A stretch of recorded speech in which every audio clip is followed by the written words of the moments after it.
नमस्कार दोस्तों, अभी हम इस वीडियो में 10वीं क्लास के बायोलॉजी के 40 को ऐसे ऑब्जेक्टिव प्रश्न बता रहे हैं ना जो आपके बोर्ड परीक्षा में हमेशा पूछते रहता है। जैसे कि ये 21 में पूछा है, ये भी 21 में, ये भी 21 में, काफ़ी ऐसे प्रश्न हैं जो बार बार पूछा जाता है। ठीक है ना। तो इसे आप लोगों को अच्छे से याद रखना है। मात्र 5 से 7 मिनट वीडियो को लास्ट तक देखिएगा ना तो पूरे 40 ऑब्जेक्टिव प्रश्न याद होगा। ठीक है ना। तो चलिए मैं वीडियो स्टार्ट करता हूँ और एक ही क्वेश्चन बताता हूँ। ठीक है ना।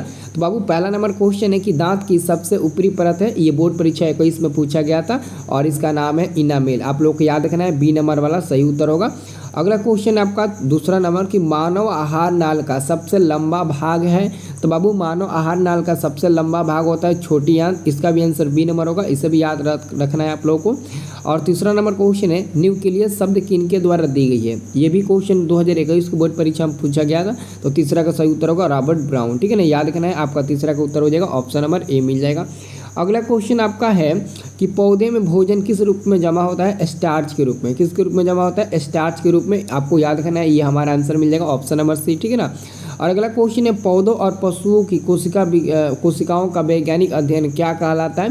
तो 5 का आपका सही उत्तर मिलेगा ऑप्शन नंबर बी मिलेगा, कोशिका विज्ञान का कहलाता है। ठीक है ना। और 6 नंबर क्वेश्चन है, ये क्वेश्चन 19 और 21 में पूछा गया था। पितरस कहाँ से स्रावित होता है। तो 6 का आपका सही उत्तर हो जाएगा यकृत से। पितरस कहाँ से स्रावित होता है? यकृत से। ऑप्शन नंबर ए वाला सही उत्तर मिलेगा। अगला क्वेश्चन 7 नंबर है आप लोगों का। 7 नंबर प्रश्न है कि निम्नलिखित में कौन ट्रिप्सिन एंजाइम का कार्य है। ये भी 21 में पूछा गया था। तो 7 का सही उत्तर मिलेगा ऑप्शन नंबर सी, प्रोटीन का पाचन। ठीक है ना। प्रोटीन का पाचन याद रखना जो ट्रिप्सिन एंजाइम का कार्य है। ठीक है ना। 8 नंबर प्रश्न है कि मुख्य गुहा में आहार का कौन सा भाग पाचन होता है। मुख्य गुहा में आहार का कौन सा भाग पाचन होता है। तो 8 का आप लोगों को उत्तर याद रखना है, सही उत्तर मिलेगा कार्बोहाइड्रेट याद रखना है। ठीक है ना। और अगला क्वेश्चन है आपका निम्न में कौन स्वपोषी है। स्वपोषी की अगर मैं बात करूँ ना, स्वपोषी, तो हमारा करेक्ट उत्तर क्या मिलेगा? 9 का करेक्ट आंसर मिलेगा ऑप्शन नंबर ए। हरे पौधे जो होते हैं ना वो स्वपोषी पोषण होता है। ठीक है ना। इसे आप लोगों को याद रखना है। अब देखिए अगला क्वेश्चन आपका 10 नंबर है। ये क्वेश्चन 15 में है, 16 में, फिर 19 में, फिर 21 में। मतलब कि 4 बार अभी तक ये क्वेश्चन पूछ चुका है हम लोग के सामने। 15 से मतलब की बात 15 और 2023 है ना। तो 15 और 2023 यानी कि 8 साल में ये 4 साल प्रश्न पूछा जा चुका है। ठीक है ना। और 4 साल नहीं पूछा है। ठीक है ना। तो याद रखना है, इस बार आ सकता है ये प्रश्न। स्वपोषी पोषण के लिए आवश्यक क्या है। तो परहणित भी आवश्यक है, कार्बन डाइऑक्साइड भी आवश्यक है, सूर्य का प्रकाश भी आवश्यक होता है। तो यहाँ पर हमारा आंसर मिल जाएगा डी नंबर। ये सभी आपके लिए आवश्यक है। ठीक है ना, याद रखना है। अगला आपका क्वेश्चन है 11 नंबर प्रश्न है कि किसकी उपस्थिति के कारण पौधे का रंग हरा होता है। क्लोरोफिल के कारण। क्लोरोफिल वर्णक के कारण हमारे पौधों का जो रंग होता है ना वो हरा होता है। ठीक है ना। ये 20 में पूछा गया था सेकेंड पाली में। अगला क्वेश्चन हाइड्रा में क्या पाया जाता है। तो 12 का आप लोग को आंसर याद रखना है, डी नंबर स्पर्शक पाया जाता है। ठीक है ना। अगला क्वेश्चन है ग्लूकोज का रासायनिक सूत्र निम्नलिखित में कौन होता है। ऑप्शन नंबर जो आपको सी नंबर में बाबू दिया है ना, सी नंबर में देखो C6H12O6 यही हमारा ग्लूकोज का रासायनिक सूत्र होता है। ये भी 20 के सेकंड पाली में पूछा गया था। अमीबा में अधिकांश पोषण कैसा होता है। तो अंतःग्रहण होता है। 14 का आंसर मिलेगा बी नंबर वाला, इसे भी याद रखना है आप लोगों को, अंतःग्रहण होता है। ठीक है ना। अगला क्वेश्चन आपका है 15 नंबर कि प्रकाश संश्लेषण की क्रिया होती है। तो प्रकाश संश्लेषण क्रिया होती है बाबू, तो हमारा आंसर मिलेगा सी नंबर, हरे पेड़ पौधों में ही होती है, सी नंबर वाला हो जाएगा। 16 नंबर क्वेश्चन अमीबा अपना भोजन कैसे पकड़ता है बाबू। कुटपाद के द्वारा। कुटपाद देखो ऑप्शन नंबर सी नंबर में दिया है। ये क्वेश्चन 19 के सप्लीमेंट्री में और 2020 के प्रथम पाली में पूछा गया था। कुटपाद के द्वारा, इसे याद रखना है। अगला क्वेश्चन देख लीजिए, ये हमारा 19 में भी पूछा गया था, 20 में भी पूछा गया था और 21 रहकर 22 में भी पूछा गया है। अब 23 रहकर 24 में जरूर पूछेगा। कौन सा एंजाइम वसा पर क्रिया करता है। तो ट्रिप्सिन होता है ना। तो हमारा 17 का आंसर क्या मिलेगा? नहीं, लाइपेज होता है। लाइपेज एंजाइम वसा पर क्रिया करता है। तो हमारा आंसर मिलेगा आपका सी नंबर 17 का। अब देखिए अगला क्वेश्चन 18 नंबर, ये भी क्वेश्चन कम नहीं है। आयोडीन की कमी से कौन सा रोग होता है। तो घेंगा के अलावा ग्वाइटर भी होता है, इसे याद रखना है। ठीक है ना।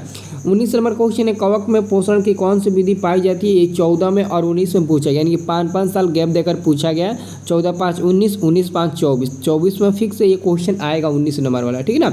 तो 19 का सही उत्तर क्या मिलेगा आप लोगों को याद रखना है, मृत जीवी। ठीक है ना।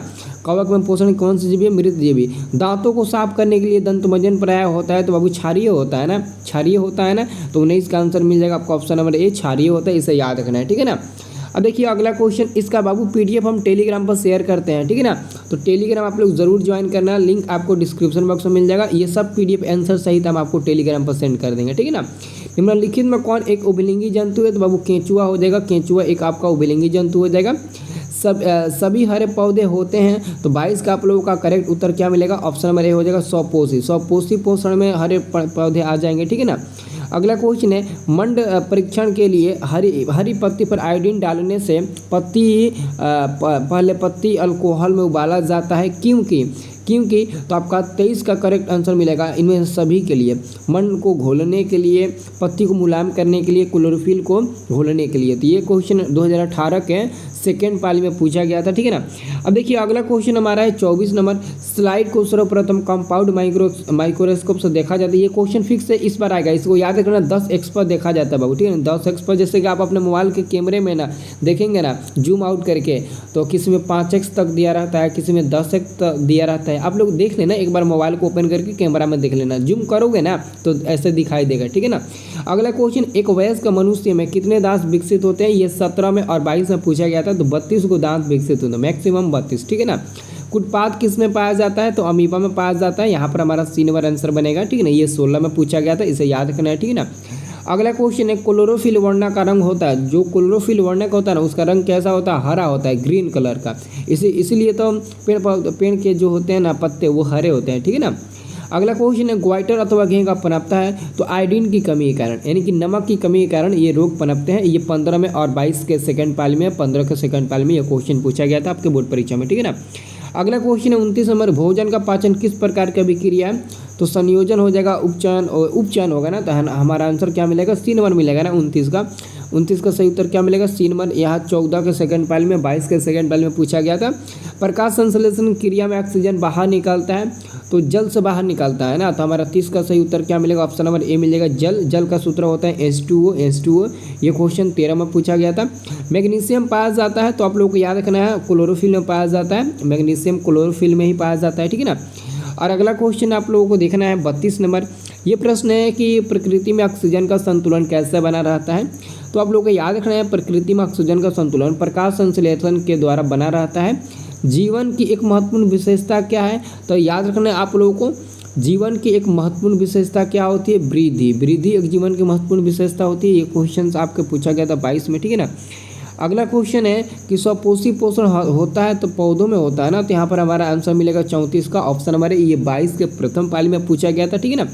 ये 22 के प्रथम पाली में पूछा गया था, इसे याद रखना है। एक मिनट यहाँ पर आंसर बाबू कुछ हाँ, इसका आंसर देखो यही नंबर नहीं, इसके अलावा सी नंबर भी होगा। कुछ प्रोटिस्टा और प्रोकैरियोट्स में भी होता है। हाँ, इसका आंसर डी नंबर हम लोग टिक लगाएंगे, ठीक है ना। ग्रहणी भाग है तो 35 का आप लोग का आंसर याद रखना है, छोटी आंत का भाग है, ठीक है ना। अगला क्वेश्चन देखिए, प्रकाश संश्लेषण होता है, प्रकाश संश्लेषण दिन में होता है या फिर रात में होता है? तो आप लोग याद रखना प्रकाश संश्लेषण दिन में होता है ना। अगला क्वेश्चन, मृत परजीवी का उदाहरण क्या होता है? गोबर छाता क्या होता है बाबू? गोबर छाता आपका मृत परजीवी होता है। ये 22 के सेकंड पाली में पूछा गया था। पौधों में प्रकाश संश्लेषण का स्थान क्या होता है बाबू?